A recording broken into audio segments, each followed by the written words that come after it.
నమస్కారం. నా పేరు వసంతలక్ష్మి. నేను అమెరికాలో ఉన్న ఆర్య యూనివర్సిటీలో సంస్కృత విభాగంలో పనిచేస్తున్నాను. మనం పేరు వెంకటేశ్వర శాస్త్రి గారు రాసిన శ్రీకృష్ణ చరితం కథని చెప్పుకుంటూ ఉన్నాం. అక్రూరుడు నందగోకులానికి వచ్చి నందాదుల చేత ఆతిథ్యం అది ఇవ్వబడినటువంటి వాడే. అక్కడ వాళ్ళు చేసినటువంటి అతిథి సత్కారంతో తాను ఇంత ప్రయాణము చేసి వచ్చినటువంటి అలసటనంతటినీ ఆయన మర్చిపోయాడు. అంతవరకు చెప్పుకున్నాము. భగవాన్ శ్రీకృష్ణ సాయంతనాశనం నిర్వర్త్య పర్యంకే సుఖోపవిష్టం అక్రూరం ఉపసృత్య ఆత్మనః బంధువిషయే సుహృద్విషయే చ కంసస్య వృత్తం పప్రచ్ఛ. భగవాన్ శ్రీకృష్ణ, భగవంతుడైనటువంటి శ్రీకృష్ణుడు అక్రూరుడికి దారిలోనే, అంటే నందగోకులానికి లోపలికి ప్రవేశించడానికి ముందరే ఎదురుపడ్డాడు. ఆయన్ని సగౌరవంగా ఇంటికి తీసుకొచ్చాడు. తండ్రికి అప్పగించి ఆయన తలకు ఆతిథ్యము అది జరిగేటట్లుగా చూశాడు. ఆ తర్వాత సాయంతన అశనం నిర్వర్త్య, సాయంకాలం చేసేటువంటి భోజనాన్ని నిర్వర్త్య పూర్తి చేసుకుని పర్యంకే సుఖోపవిష్టం అక్రూరం. పర్యంకే అంటే ఒక మంచం మీద, ఒక మంచమే పర్యంకం అంటే. ఆ మంచం మీద సుఖ ఉపవిష్టం, సుఖంగా కూర్చుని ఉన్నటువంటి అక్రూరం ఉపసృత్య, అక్రూరుడి దగ్గరికి వచ్చి, అంటే ఈ సాయంతనాశనం నిర్వర్త్య సుఖోపవిష్టం అనేనా చెప్పుకోవచ్చు. అంటే అక్రూరుడు తాను సాయంకాలం పూట చేయవలసినటువంటి భోజనము దాన్ని చేసేసి మంచం మీద హాయిగా రిలాక్స్ అవుతూ కూర్చున్నాడు అనన్నా చెప్పుకోవచ్చు. లేదా కృష్ణుడు తాను ఇక్కడి నుంచి తిరిగి వచ్చాడు కదా, ఆ బృందావనం నుంచి తిరిగి వచ్చాడు కదా, ఆ అడవిలోంచి తిరిగి వచ్చిన కారణంగా సాయంకాలం స్నానము గీనము ఇట్లాంటివన్నీ పూర్తి చేసుకుని సాయంకాలం చేయాల్సిన భోజనము అది కూడా చేసుకుని, అప్పటికి ఈ అక్రూరుడు కొంచెం విశ్రాంతి తీసుకుంటూ ఉంటే ఆయన దగ్గరికి ఉపసృత్య, ఆయన్ని సమీపించి ఆయన దగ్గరికి వచ్చి ఆత్మనః బంధు విషయే సుహృద్విషయే చ కంసస్య వృత్తం పప్రచ్ఛ. ఆత్మనః తన యొక్క బంధు విషయే, బంధువుల విషయంలో, అంటే తన తల్లిదండ్రులు, తాత ఉగ్రసేనుడు, ఎందుకంటే ఉగ్రసేనుడిని కూడాను బంధించాడు కంసుడు కాబట్టి వీళ్ళందరి విషయంలోనూ, సుహృద్విషయే ఇంకా స్నేహితులు వాళ్ళ విషయంలోనూ కంసస్య వృత్తం, కంసుడు ఎట్లా ప్రవర్తిస్తున్నాడు, ఏం చేస్తున్నాడు, అతని యొక్క వృత్తం అంటే అతని నడవడికని పప్రచ్ఛ అడిగాడు. అథవా కులామయే నహ మాతులనాంని కంసే రాజని కథన్ను తత్ప్రజానాం బంధూనాంచ కుశలం అన్ని అడిగిన తర్వాత ఆయన ఇలా అన్నాడు, కృష్ణుడు ఇలా అన్నాడు.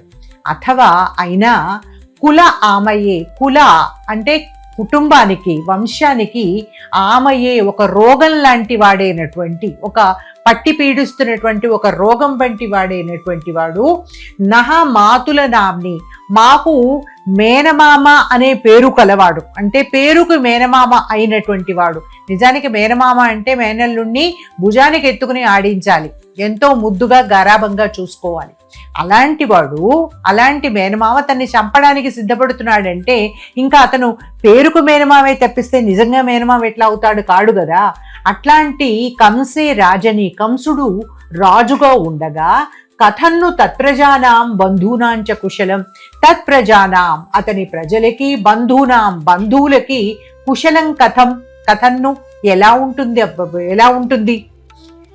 అహో మధ్యేతోర్హి ఆర్యయోః అస్మత్పిత్రోః కారాగార బంధనం మదగ్రజానాం నిధనేన మహద్దుఃఖం చ సంప్రాప్తమాసీత్ దిష్ట్యా ఇదానీం స్వానాం వహ దర్శనం సంజాతం.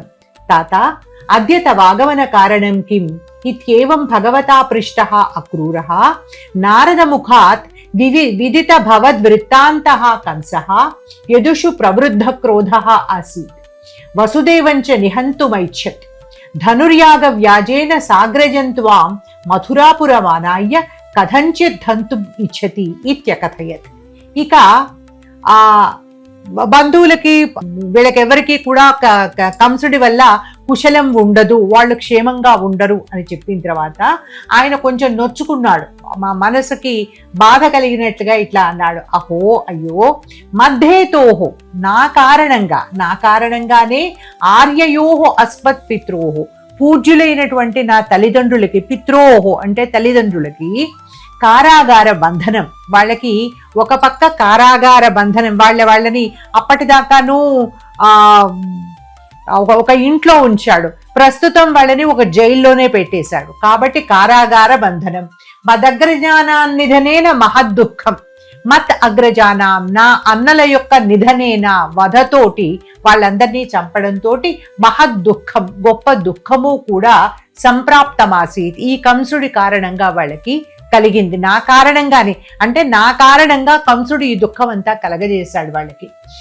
దిష్ట్యా ఇదానీం స్వానాం వహా దర్శనం సంజాతం. దిష్ట్యా మా తాలూకు అదృష్టం కొద్దీ, మా భాగ్యం కొద్దీ, ఇదానీం ఇప్పుడు, స్వానాం అంటే మా సొంత వాళ్ళైనటువంటి, మాకు బంధువులైనటువంటి, వహా దర్శనం సంజాతం మీ యొక్క దర్శనము మాకు కలిగింది. తాత అద్య తవ ఆగమన కారణం కిం. తాత అంటే యాక్చువల్గా సంస్కృతంలో తాత అంటే తండ్రి అని అర్థం. ఇప్పుడు తండ్రి అంటే తండ్రిని తండ్రి అని పిలవచ్చు, కానీ పెద్దవాళ్ళు గౌరవించదగినటువంటి వాళ్ళు ఎవరినైనా కూడా తాత అని పిలవడం సంప్రదాయం ఉంటుంది. మనం పిల్లల్ని కూడా పిలుస్తాం కదా తాత అని. ఈ పిలుపు పసిపిల్లలకి పెద్దవాళ్ళకి కూడా సమానంగా వర్తిస్తుందన్నమాట. కాబట్టి తాత తండ్రి, అద్య తవ ఆగమన కారణం కిం. అద్య ఇప్పుడు, ఈవేళ, తవ ఆగమన కారణం నువ్వు రావడానికి కారణభూతమైనటువంటిది కిం ఏమిటి. ఇత్యేవం భగవతా పృష్టః అక్రూరః.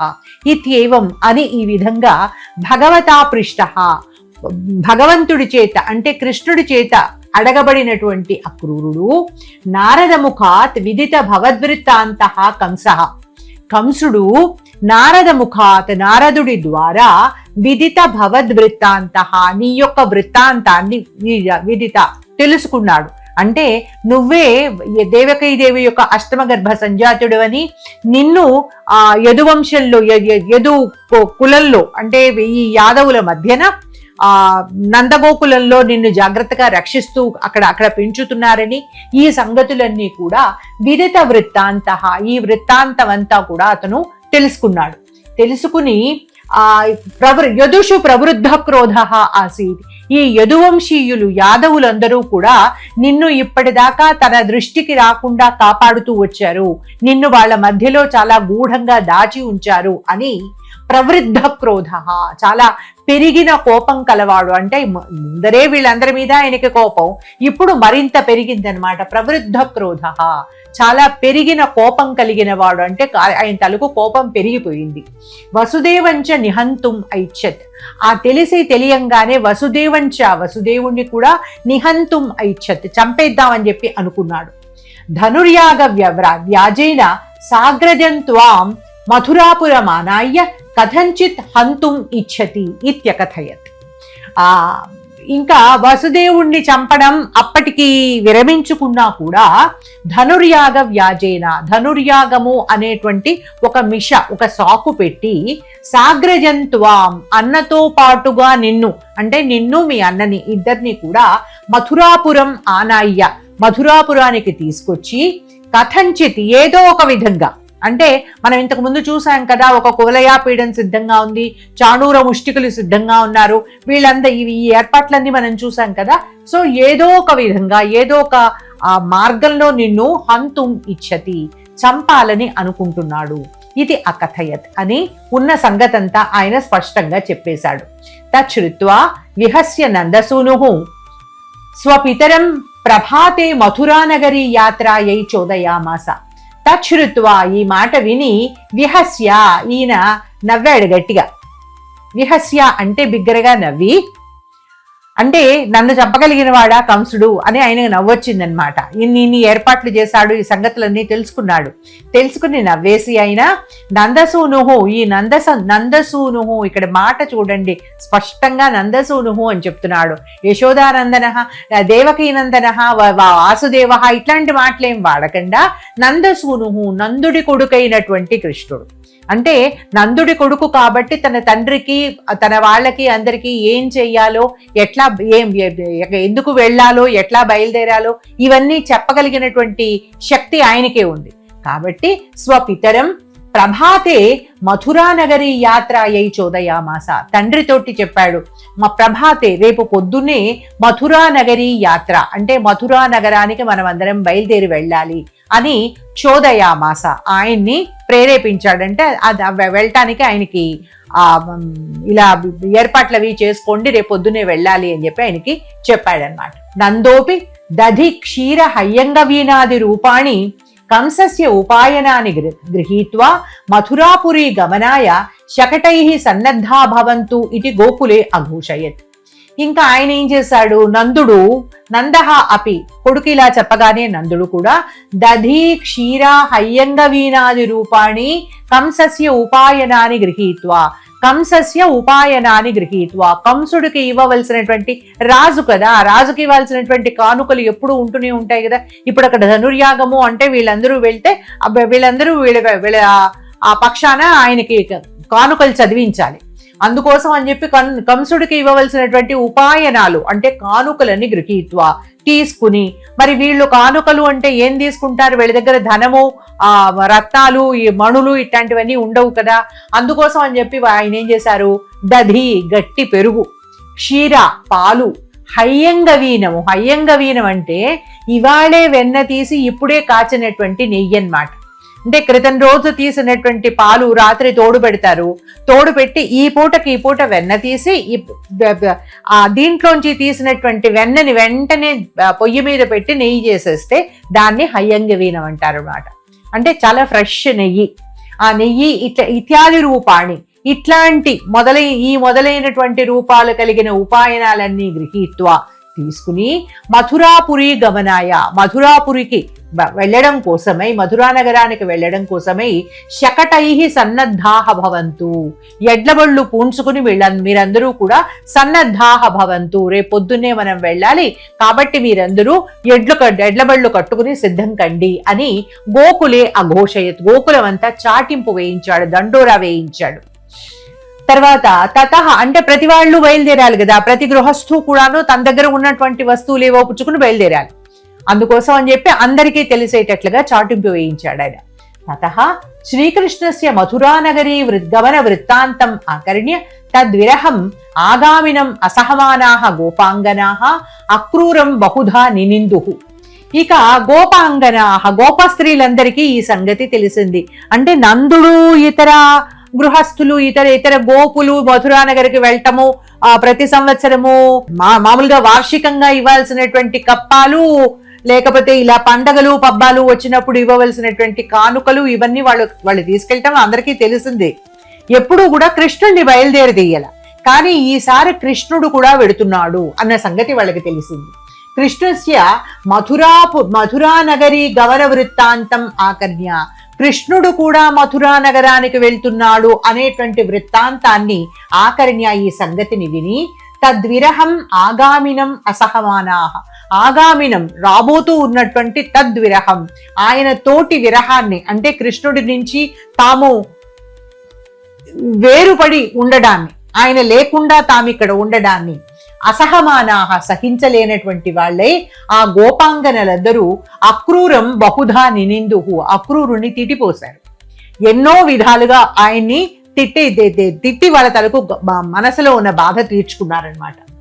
భగవానపి తాహ సూనృతయా గిరా సమాశ్వాస్య అక్రూరేణ సహ మథురాపురీం ప్రతస్థే. అంటే ఇది ఎలా జరిగింది, కృష్ణుడు రథం ఎక్కి బయలుదేరుతూ ఉంటే ఆ బయలుదేరుతున్నటువంటి రథానికి అడ్డంగా నిలబడి దాన్ని చక్రాలు పట్టుకుని ఆపి నానా రకాలుగాను ఆయన్ని కదలడానికి వీల్లేకుండా చేసి ఇలా తీసుకెళ్తూ ఉన్నటువంటి అక్రూరుడు తను తీసుకొచ్చినటువంటి రథంలో కృష్ణుడిని బలరాముడిని ఎక్కించుకున్నాడు కదా, నువ్వెలా తీసుకెళ్తావు మా కృష్ణుడిని అని చెప్పి ఆయన్ని నానా రకాలుగాను తిట్టిపోశారు. అప్పుడు కృష్ణుడు ఏం చేశాడు, భగవంతుడైనటువంటి కృష్ణుడు తాహ ఆ స్త్రీలందరినీ కూడా సూనృతయా గిరా సమాశ్వాస్య, సూనృతము అంటే ప్రియము సత్యము అయినటువంటి వాక్కుతోటి వాళ్ళందరినీ సమాశ్వాస్య ఊరడించి, వాళ్ళందరినీ బుజ్జగించి, వాళ్ళందరినీ ఊరడించి అక్రూరేణ సహ మథురాపురీం ప్రతస్థి, అక్రూరుడితో కలిసి మథురా నగరానికి, మథురాపురికి బయలుదేరి వెళ్ళాడు. నందాదయోపి ఉపాయనే సజ్జీకృతాన్ని శకటాన్ని ఆరుహ్య ప్రతస్థిరి. ఇంకా ఈ నందుడు మొదలైన వాళ్ళు కూడా ఏం చేశారు, ఈ ఉపాయనాలతోటి వాళ్ళు ఇవ్వవలసినటువంటి ఆ పెద్ద పెద్ద ఆ భాండాలతోటి నింపినటువంటి పాలు, పెరుగు, వెన్న, నెయ్యి ఇట్లాంటి వాటినన్నింటినీ ఏం చేశారు, బళ్ళ మీద పెట్టి అవి కదలకుండా కట్టేసి మొత్తం ఏర్పాటు సజ్జీకృతాని శకటాన్ని, ఉపాయనాలతో సిద్ధపరచబడినటువంటి శకటాలని ఆరోహించి ప్రతస్థిరే వాళ్ళు బయలుదేరారు. అంటే ముందరగా ఈ గుర్రాలు తీసుకెళ్తూ ఉన్నటువంటి రథం వెళ్తోంది. ఆ రథం వెనకాల ఈ నందుడు వాళ్ళందరూ కూడా వాళ్ళ ఎడ్లబళ్ళు కట్టుకుని వాళ్ళు బయలుదేరారు. మధ్యే పథే రామకృష్ణౌ కాళిందీ మాలోక్య రథాదవరుహ్య కాళిందీ జలం అపిబత. మధ్యే పథే అంటే ఏమిటి, మధ్య మార్గంలో, దారి మధ్యలో బలరాముడు కృష్ణుడు ఇద్దరు కూడాను కాళిందీం ఆలోక్య, వాళ్ళు యమునా నదిని దాటి వెళ్తున్నారు. యమునా నది లేకపోతే యమునా నది ఒడ్డు మించి వెళ్తున్నారు, దాటి వెళ్ళటల్లా, ఇంకా ఒడ్డు మించి వెళ్తున్నారు. ఆ ఒడ్డు మించి వెళ్తూ ఉండగా ఆ యమునా నదిని చూసి వాళ్ళు రథాదవరుహ్య, రథం ఆపించి ఆ రథంలోంచి దిగి కాళిందీ జలం అపిబతాం, చాలా ప్రేమగా ఆ కాళిందీ జలాన్ని తాగారు. కారణం ఒకటై ఉండొచ్చు, వాళ్ళిద్దరికీ తెలుసు ఇంకా వాళ్ళు వెనక్కి రారు అని. మళ్ళీ ఈ యమునా నదిని మళ్ళీ ఎప్పుడు చూస్తామో అని ప్రేమగా ఆ నదీ జలాలని తాగారనమాట. అక్రూరః అపి తౌ రథే అవస్థాప్య తస్యాం విధివత్ స్నాతుం యయౌ. ఈ లోపల అక్రూరుడు ఏం చేశాడంటే, అప్పటికి ఆయనకి సంధ్యావందనపు వేళ అయిందేమో, అంటే మధ్యాహ్న వేళో లేకపోతే సాయంకాల వేళో ఏదో అయి ఉంటుంది. ఆ పొద్దున్నే బయలుదేరి ఉంటారు అంటే మాధ్యాహ్నిక సంధ్యావందనం, సూర్యుడు నడిమింట ఉండగా చేయాల్సినటువంటి సంధ్యావందనం ఉంటుంది కదా, దానికోసం ఆయన రథం దిగాడు. రథం దిగుతూ తౌ రథే అవస్థాప్య, వీళ్ళిద్దరిని రథం మీదే ఉంచి, అంటే బలరామకృష్ణులిద్దరిని రథం మీదే ఉంచి తాను మాత్రం రథం దిగి విధివత్ స్నాతుం యయౌ తస్యాం, ఆ యమునా నదిలోనే తాను విధివత్ స్నాతుం యయౌ, విధియుక్తంగా ఎలా అయితే ఆ స్నానం చెయ్యాలో, నదీ స్నానం చెయ్యాలో ఆ విధి ప్రకారం స్నానం చేయడానికి వెళ్ళాడు. కాళిందీ జలే నిమగ్నస్య తస్య రామకృష్ణౌ సాక్షాదభూతాం, ఆయన మునిగాడు నీళ్లలో. కాళిందీ జలే నిమగ్నస్య, కాళిందీ జలంలో మునిగినటువంటి ఆయనకి ఆ నీటి లోపల, ఆ నదీ జలం లోపల రామకృష్ణం సాక్షాత్ అభూతాం, బలరాముడు కృష్ణుడు ఆ బయట రథం మీద ఎలాగైతే కూర్చుని ఉన్నారో అట్లా రథంతో పాటుగా ఆ కాళిందీ జలంలో ఆయనకి సాక్షాత్కరించారు. దాంతో జలాంతర్గతౌ తౌ దృష్ట్వా సవిస్మయ ఉన్మజ్య యథాపూర్వం రథస్థౌ తౌ అద్రాక్షిత్. ఇతను ఏం చేశాడు, ఏమిటి వీళ్ళు నీళ్లలో ఉన్నారేమిటి, జలాంతర్గతౌ నీటి లోపల ఉన్నటువంటి తౌ దృష్ట్వా వాళ్ళిద్దరినీ చూసి ఇలా నీటి లోపల ఉన్నారేమిటి వీళ్ళు అని సవిస్మయ ఆశ్చర్యపోయాడు, విస్మితుడైపోయాడు ఆయన. ఉన్మజ్య మళ్ళీ వెంటనే నీళ్లలోంచి పైకి లేచాడు. పైకి లేచి అటు చూస్తే ఆ దారి మీద, బాట మీద రథం అలాగే ఉంది, ఆ రథంలో రామకృష్ణులు అలాగే ఉన్నారు. యథాపూర్వం ఇంతకు ముందు తాను రథం దిగి వస్తూ ఉన్నప్పుడు ఎలాగైతే వాళ్ళు కూర్చున్నారో అలాగే రథస్థౌ రథంలోనే ఉన్నటువంటి తౌ అద్రాక్షిత్ వాళ్ళిద్దరినీ చూశాడు. తేనచ సంశయావిష్టమనాహ జలే తద్దర్శనం ఋషేతి మత్వా పునః నద్యాన్నిమజ్జ. దాంతో ఆయనకి సంశయావిష్టమనాహ, తన కళ్ళేవో భ్రమపడ్డాయి అని చెప్పి ఆయనకి ఒక సంశయం కలిగింది. ఆ సంశయ ఆవిష్టమనాహ, సంశయం చేత ఆవేశించబడినటువంటి మనస్సు కలవాడే ఏమనుకున్నాడు, జలే తద్దర్శనం ఋషా, జలే అంటే నీటి లోపల వాళ్ళిద్దరిని చూసినటువంటి తన అంతకుముందు చూసినటువంటి ఆ దృశ్యం ఏదైతే ఉందో అది మృష, అది అబద్ధము, తాను ఏదో భ్రమపడ్డాడు అని ఇది మత్వ అని భావించి పునః నద్యాన్నిమజ్జ మళ్ళీ నీటిలో మునిగాడు.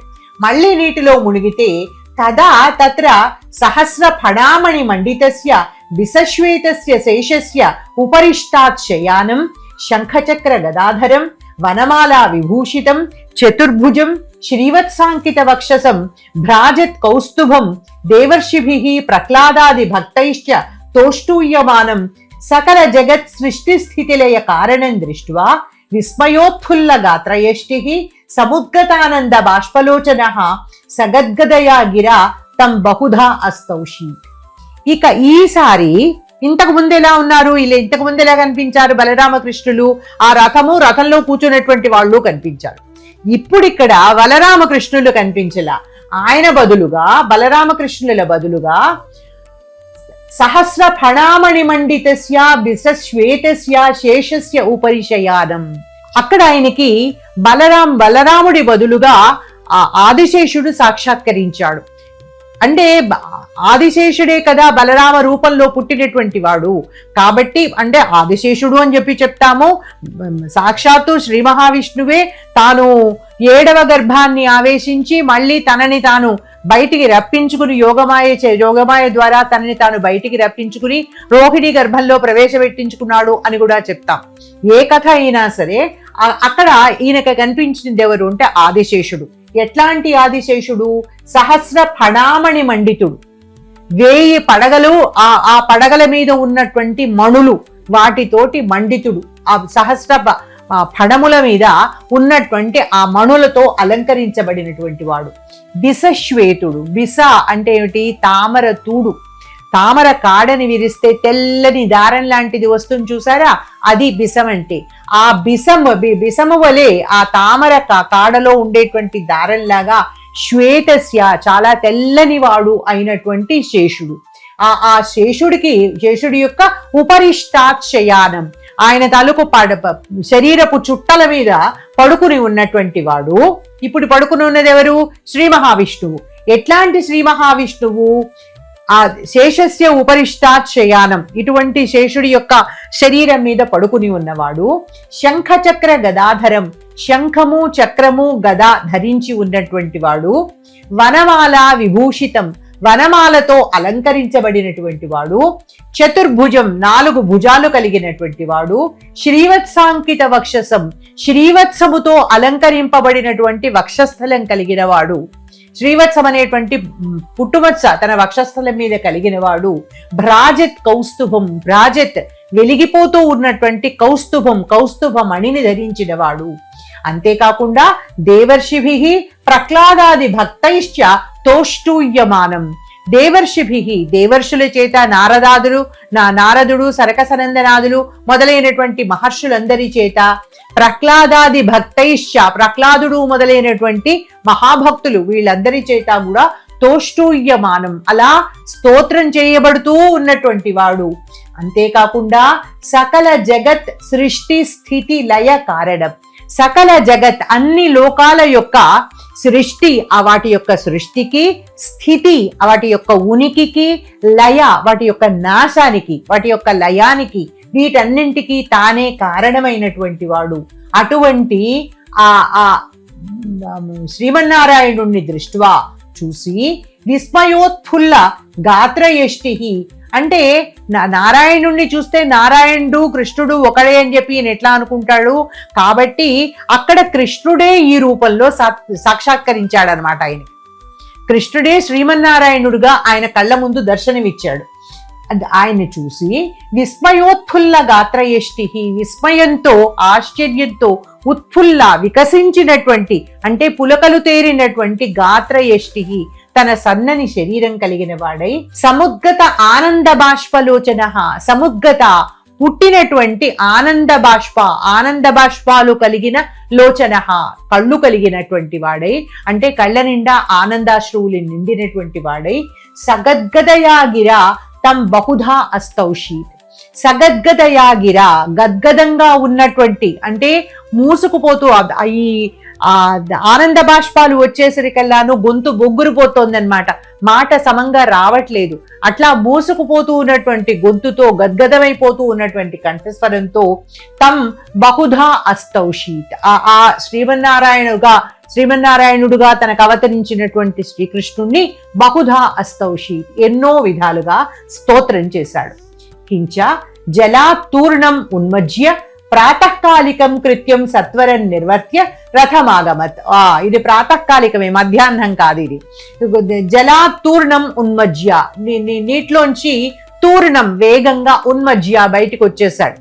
బయటికి వచ్చి నీళ్ళలోంచి పైకి లేచి, నేను ఇలా మునిగి ఉన్నటువంటి వాడు పైకి లేచి ప్రాతకాలికం కృత్యం సర్వం నిర్వర్త్య, ప్రాతకాలంలో తను చెయ్యవలసినటువంటి సంధ్యావందనాది కృత్యాలన్నీ కూడాను సత్వరం నిర్వర్త్య త్వరగా పూర్తి చేసుకుని రథమాగమత్, రథం దగ్గరికి వచ్చేశాడు.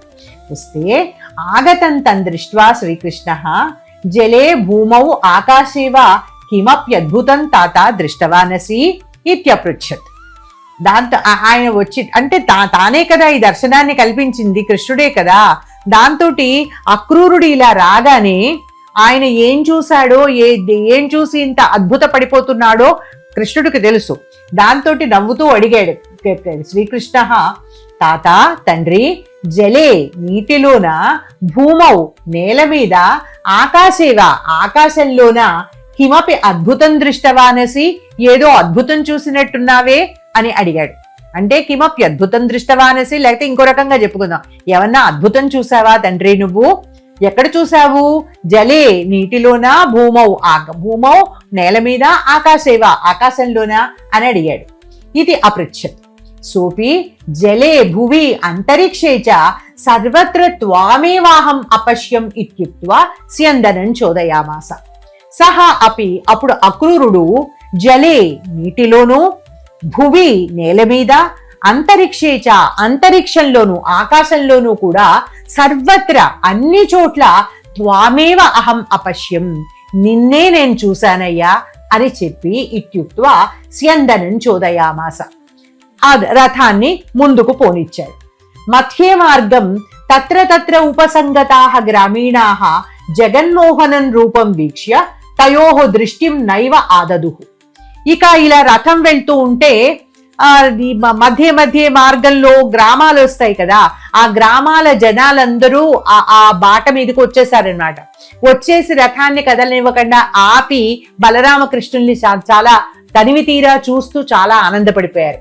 దాంతో మధ్య మార్గంలో తత్ర అక్కడక్కడ ఉపసంగతాః గ్రామీణాః వాళ్ళ దగ్గరకు వచ్చి వాళ్ళకి కలిసినటువంటి గ్రామీణులందరూ జగన్మోహనం రూపం వీక్ష బలరామకృష్ణుల యొక్క జగన్మోహనమైనటువంటి లోకానికంతటికీ మోహాన్ని కలిగింపజేసేటువంటి వాళ్ళ యొక్క అందమైన రూపాలని వీక్ష చూసి తయోః దృష్టిం నైవ ఆదదుః, తయోః వాళ్ళ నుండి దృష్టి చూపుని నైవ ఆదదుః వెనక్కి తీసుకోలేకపోయారన్నమాట.